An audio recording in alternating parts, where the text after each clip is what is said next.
you have massively transfer European data of non-European citizens out from Europe, away from the European service to service otherwise in Europe. I have to tell you, that's against the regulation.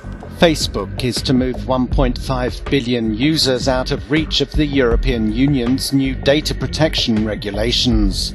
The accounts are to be switched from Dublin, Ireland to the United States, just weeks before the EU's General Data Protection Regulation comes into force. Facebook says it wants to respect the spirit of the GDPR, but that regulations on privacy wording are not compatible with US law.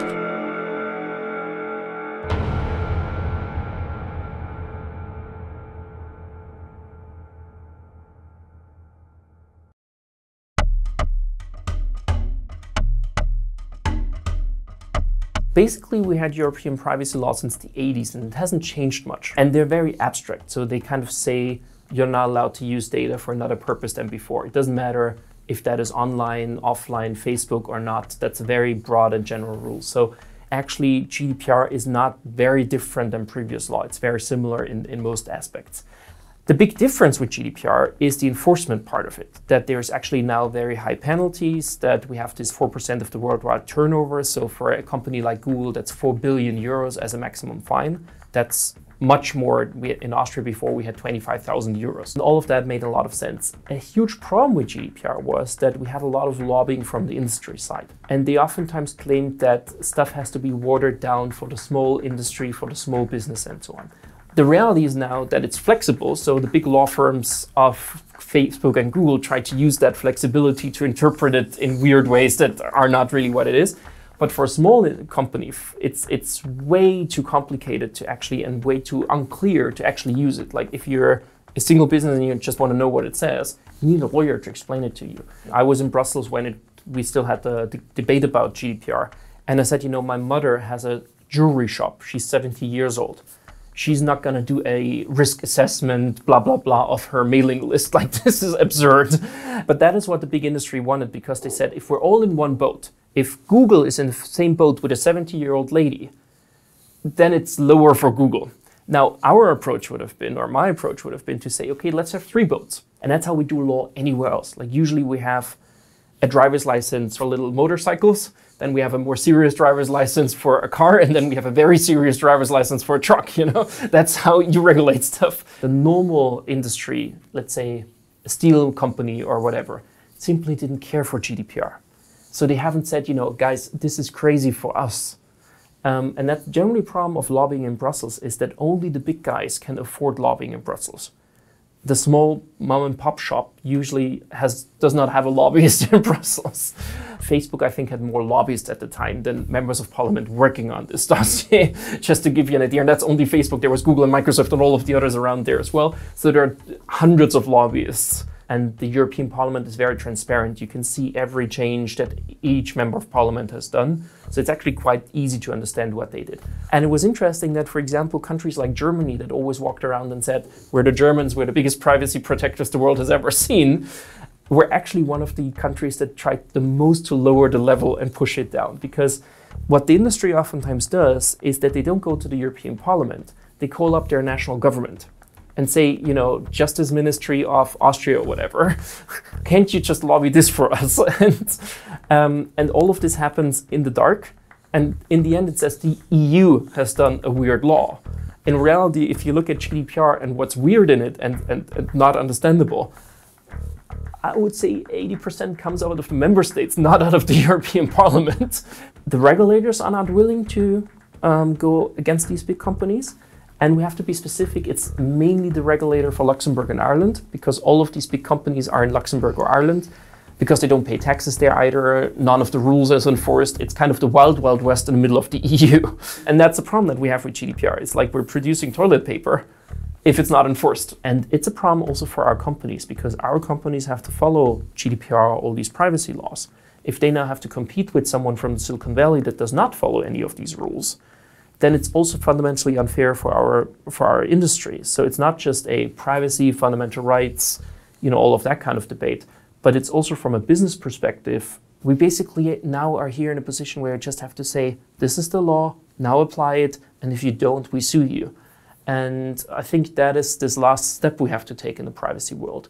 One problem we have in privacy cases, just with many other small claims cases, is that your claim in privacy is probably €100 or something, or €500, or just that you want the data to be deleted. So it's a very small claim you actually have as an individual. But this claim is something that 1 million people have. So it's actually, if you add it all up, a huge issue. Now, what the industry tries is they try to divide you up, because each individual complainant is so small that they will never win against Facebook or Google or Apple or any of them. What we try to do is to do a class action. So the more people can join together, the more you can have one lawyer that represents 25,000 people. And that makes it very financially, viable and doable to bring a case like that. A lot of people actually said, I don't want any money here. I don't care if we ask for €500 per person in damages. But a lot of people said, I don't want the money, I just want someone to take action. That was the old class action. That was what we tried, and it showed that people were really interested. We had, as I said, 25,000 people within 6 days. Now under GDPR, the new privacy law in Europe. And that is stuff, I think, where we need an organization, where we need a structure to manage that. And that is exactly what NOIP aims to do.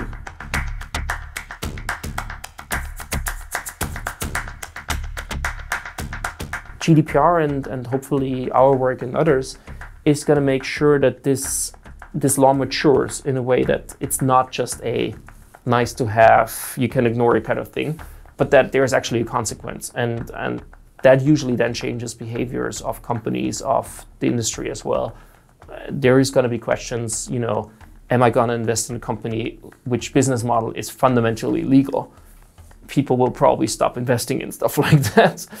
So I think there is the possibility to change that dynamics. It's just the window is closing in. We need to make sure that GDPR is properly enforced within the next 2-3 years.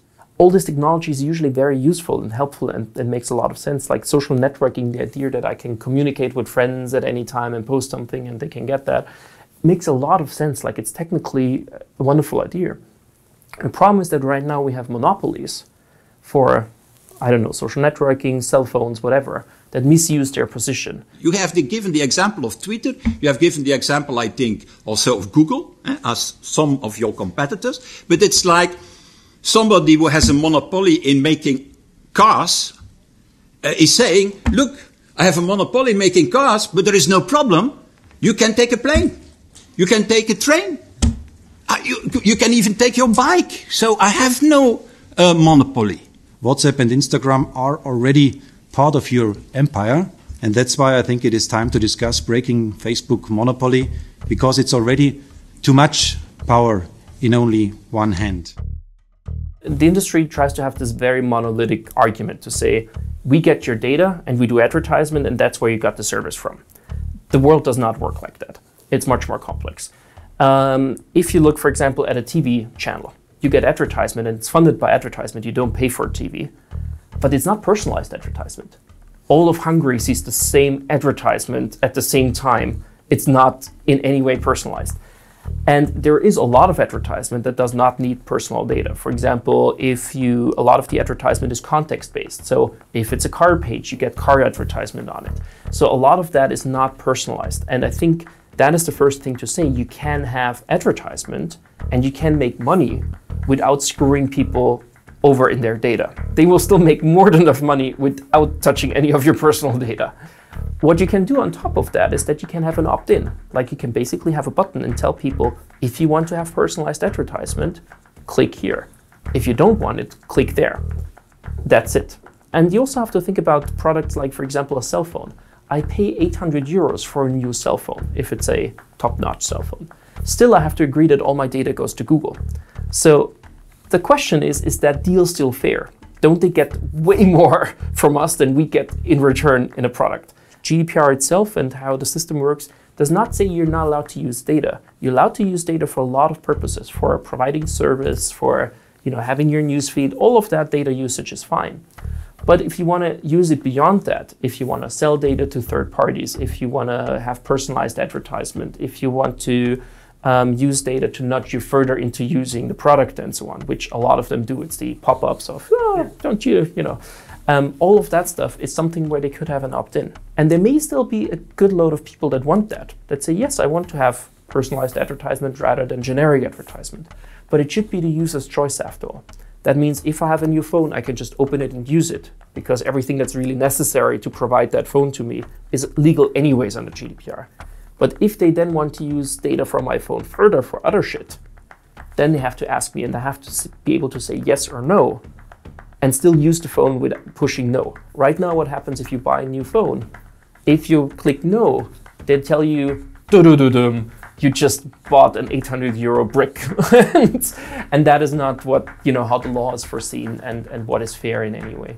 It's a lot about framing and how things are put. If you ask people, do you want to have a more personalized experience? People are like, personalized experience, great, yes. If you ask them, do you want to be tracked every time you visit a page? People are like, no. That these two things are one thing after all is usually not very easy to understand for people. We did research ourselves, and if you ask people in a neutral way to say, do you want that every page that you visit is stored and collected? The answer is 99% no. But again, it's the user's choice, and it should be the user's choice as long as they're properly informed what they really do, and as long as they have a yes or no answer. And if they can really say, I really don't want it, but still want to use my cell phone without that. And that is what GDPR foresees. That's what we try to enforce. And I think that's also a very reasonable approach to it.